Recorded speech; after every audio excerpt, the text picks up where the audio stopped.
많은 자기계발 콘텐츠에서 성공 습관을 알려줍니다. 이렇게 하면 성공한다 라는 거죠. 저도 그런 콘텐츠 많이 합니다. 그런데 반대로 이렇게 하면 인생 망한다 하는 나쁜 습관도 있지 않을까요? 출근길 북토크 오늘 영상에선 인생을 망치는 3가지 습관에 대해 이야기해 보도록 하겠습니다. 이 습관들은 제가 책에서 읽은 것이기도 하고 실제로 제가 실패를 겪을 때 혹은 인생이 잘 안 풀릴 때를 복기해 보니까 꼭 이런 습관을 반복하고 있더라고요. 그래서 인생을 망치는 3가지 습관 지금부터 이야기해 보도록 하겠습니다. 첫 번째, 기분에 따라 행동한다. 여러분 주변에 그런 사람 있지 않으세요? 자기 기분 좋으면 막 일도 열심히 하고 엄청 친절하고 날아다녀.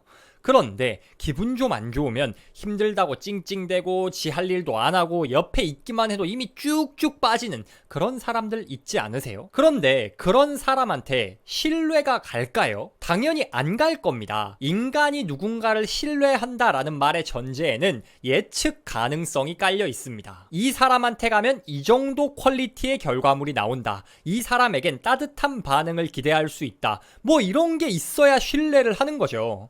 그런데 자기 기분 따라서 일도 행동도 이랬다 저랬다 왔다 갔다 하는 사람을 신뢰할 수 있을 리가 없습니다. 기분에 따라 행동해서 신뢰가 손상되면 평판이 나빠집니다. 평판이 나빠지면 당연히 기회를 잃을 겁니다. 그러면 더더욱 실패할 수밖에 없는 겁니다. 이게 꼭 다른 사람이 보는 평판에만 영향을 미치는 게 아닙니다. 더 중요한 걸 뺏어갑니다. 바로 꾸준함입니다. 모든 성공은 꾸준함 속에서 탄생합니다. 한번 생각을 해보세요. 특정 행동을 한두 번 반복하기는 쉽습니다.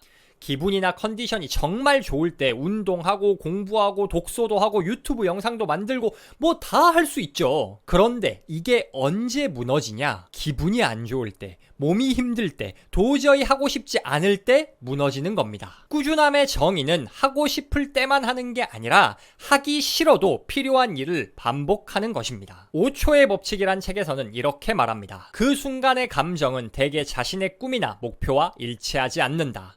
하고 싶은 기분이 들 때만 행동한다면 결코 자신이 원하는 바를 얻을 수 없다. 그래서 감정과 행동을 분리하는 법을 배워야 한다. 컨디션도 좋고 기분이 날아갈 것 같아서 뭐든 해낼 수 있을 것 같을 때는 하루에 한 번, 아니 인생에 몇 번 없습니다. 그러니 기분 따라 행동해선 절대로 꾸준할 수 없습니다. 꾸준할 수 없으니 당연히 성공할 수도 없을 겁니다. 그러니 성공하고 싶다면 감정과 행동을 분리해야 합니다. 그 방법이 바로 5초의 법칙입니다. 5초의 법칙이 뭐냐?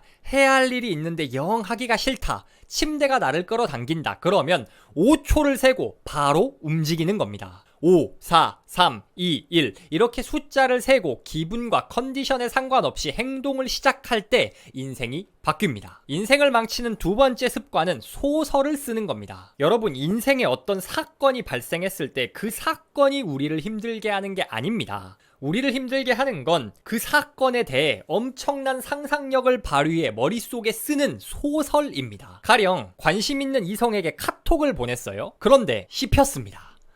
그럼 이때부터 머릿속으로 온갖 상상을 할 겁니다. 분명히 봤는데 클릭을 안 하고 있을 거야. 저번에 봤을 땐 하루 종일 폰 잡고 있던데 내 것만 답을 안 하냐? 말이 되냐? 아, 내가 뭐 잘못했나? 이렇게 상상의 날개를 펼치면서 자꾸 부정적 가능성을 생각하니까 마음이 힘든 겁니다. 사실 상대는 그냥 낮잠 자고 있었거나 일이 너무 바빴을 뿐일 수도 있는데 말이죠. 반대로 칼답이 왔을 때도 마찬가지입니다. 메시지 보내자마자 답이 오면 이때부터 기분 좋은 상상을 하기 시작합니다. 뭐지? 얘도 내 연락을 기다리고 있었나? 그러면서 벌써부터 연애 계획을 세우고 손주 이름부터 짓고 있습니다. 그런데 사실 그냥 상대가 우연히 폰 보고 있을 때 여러분이 딱 메시지를 보낸 걸 수도 있잖아요. 상대는 별 감정이 없는데 그냥 원래 카톡을 잘 보는 사람일 수도 있잖아요. 그러니 칼답 왔다는 이유만으로 신나 있다가 대화가 잘 안 되거나 데이트 거절 당하면 괜히 2배로 좌절하는 겁니다. 이렇게 상황이 좋건 나쁘건 현실을 있는 그대로 보지 않고 자꾸 소설을 쓰면서 부풀리니까 감정적 고통이 2배가 되는 겁니다. 우리가 이렇게 소설을 쓰면서 굳이 사서 고통받는 이유가 뭘까요? 그 이유는 바로 프레임입니다. 프레임이란 뭐냐? 우리가 세상을 바라보는 틀, 어떤 고정관념을 의미하는 말입니다. 우리는 사람을 대할 때 사람 프레임을 쓸 때가 많습니다. 즉 어떤 사람의 행동을 설명할 때 저 사람이 착해서, 예뻐서, 혹은 게을러서, 싸가지가 없어서 이런 식으로 저 사람의 고정된 성격 특성을 행동의 이유로 보는 거죠. 그런데 우리는 사람 프레임을 쓸 수도 있지만 상황 프레임을 쓸 수도 있습니다. 저 사람이 지금 카톡에 답을 안 하는 게 인성이 못돼서 나를 무시해서가 아니라 저 사람의 상황이 안 좋아서일 수 있다는 겁니다. 상황을 보면 원래는 좋은 사람인데 그냥 바빠서 나름의 이유가 있어서 답을 안 하고 있을 수 있다는 거죠. 이렇게 상황을 보는 게 상황 프레임입니다. 꼭 상황 프레임이 무조건 좋다는 게 아닙니다. 사람 프레임을 써야 할 때도 있습니다. 그렇지만 우리는 너무 사람 프레임만 보고 상황 프레임을 못 봅니다. 그러다 보니 상대의 어쩔 수 없는 행동을 그 사람의 성격 특성 혹은 나라는 인간에 대한 가치 판단으로 받아들이고 괜히 혼자 기분 나빠하는 겁니다. 이건 사업에서도 마찬가지입니다. 여러분이 어떤 물건이나 서비스를 런칭했어요. 그런데 반응이 안 좋습니다. 그러면 소설을 쓰는 사람들은 어떻게 생각하냐? 역시 나는 재능이 없나 봐.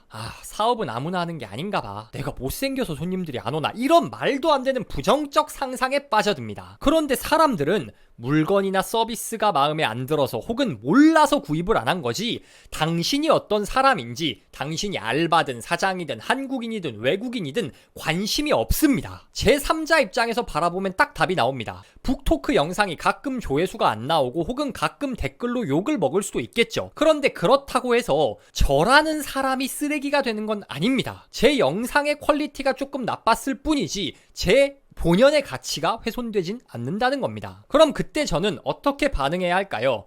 그래, 나는 쓰레기인가 봐. 이렇게 좌절할 게 아니라 어떤 콘텐츠를 했을 때 사람들의 반응이 좋은지 혹은 조회수나 클릭률 같은 객관적인 지표만 보고 개선할 점을 찾는 게 중요한 일이겠죠. 소설을 쓰지 말고 현실을 보세요. 인간은 기본적으로 부정편향적이라 소설을 쓰기 시작하는 순간 모든 게 부정적으로 비춰지기 마련입니다. 부정적 상상의 날개가 펼쳐질 때 마음속으로 멈춰를 외치고 내가 덧붙인 상상이 아닌 그 안에 담긴 팩트만 제대로 바라볼 수 있어야 합니다. 소설 쓰기만 멈춰도 정신 건강이 10배는 더 좋아지고 그로 인해 더욱더 열심히 살아갈 수 있는 동력을 얻으실 수 있을 겁니다. 인생을 망치는 마지막 습관, 내 생각이 없는 겁니다. 세상에는 항상 다른 의견이 존재합니다. 심지어 과학적으로 증명된 사실까지 믿지 않는 사람들이 있어요. 아직까지도 지구가 평평하다고 믿는 사람들도 있습니다.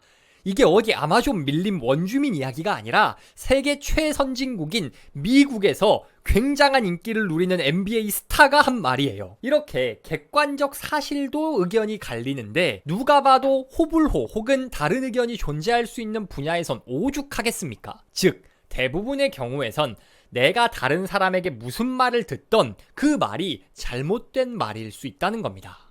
그렇다면 어떻게 해야 할까요? 최대한 객관적으로 정보를 파악하려고 노력하는 거 물론 중요하지만 결론적으로는 그 정보들의 기초에 내 소신을 가져야 합니다. 소신이 없다면 이 사람 저 사람에게 휘둘릴 수밖에 없습니다. 특히 다른 사람들이 하는 말은 부정적일 때가 많습니다. 그래서 더더욱 소신이 필요합니다. 가령 여러분이 유튜브 해볼까? 라고 말해요. 그러면 여러분 친구들이나 인터넷 댓글에선 뭐라고 답할까요? 10중 8구 이런 말이 나올 겁니다. 야, 유튜브 레드오션이야. 그거 다 재능으로 하는 거야. 이런 부정적인 말만 할 겁니다. 아니, 그런데 궁금한 게 어릴 때 엄마 말씀은 그렇게 안 들었으면서 왜 일면식도 없는 온라인 키보드 워리어들의 말은 그렇게 잘 들으세요? 유튜브 해도 된다, 안 된다를 답변해주고 있는 저 사람이 과연 유튜브를 잘하는 사람일까요? 최소한 잘하려고 노력이라도 해본 사람일까요? 꼭 유튜브뿐만이 아닙니다. 성공을 위한 도전은 다 마찬가지예요. 사업은 위험한 거야, 절대 하지마 라는 사람 치고 사업 잘하는 사람 없습니다. 주식하면 패가 망신해 라고 말하는 사람 치고 주식을 제대로 해본 사람 없습니다. 핵심은 어떤 일에 도전할 때 다른 사람의 말만 듣고 결정하지 말고 내가 직접 겪어보고 소신껏 판단해야 한다는 겁니다. 드로우 앤드류님의 저서 럭키 드로우에서는 이런 말이 나옵니다. 내가 오르고자 하는 길을 선택했다면 생각은 잠시 꺼두고 일단 시작하자. 내가 오를 수 있는지 없는지는 다른 사람이 써놓은 블로그에서가 아니라 스스로 부딪혀 판단하자. 직접 판단하세요. 세상에는 항상 다른 의견이 존재하고 그 의견들 대부분은 부정적일 것입니다. 타인이 말하는 대로 귀 얇게 끌려만 다니는 습관은 인생을 망치는 최악의 습관입니다. 성공하고 싶다면 직접 판단하고 소신을 가지세요. 출근길 북토크 오늘 콘텐츠는 어떠셨나요? 인생을 확실히 망치는 3가지 습관이 있습니다. 기분에 따라 행동하는 것, 마음속에서 소설을 쓰는 것, 내 생각이 없는 것입니다. 이 습관들은 단 한 번에 끊어낼 수 없습니다. 아마 오늘 하루만 봐도 몇 번씩은 떠오를 겁니다. 분명히 행동하기 싫을 때가 있을 거고 상대의 행동에 대해 부정적인 상상을 할 때가 있을 겁니다. 다른 사람이 쏟아내는 부정적 의견에 그런가 싶을 때도 있을 거예요. 그럴 때 아주 잠깐만 멈춰서 이 영상 내용을 기억해 보세요. 이런 노력을 통해 인생을 망치는 습관을 조금씩 끊어낼 때 인생이 바뀌기 시작합니다. 오늘도 북토크와 함께 한 걸음 더 성장하신 여러분을 진심으로 응원합니다. 행복한 하루 되세요.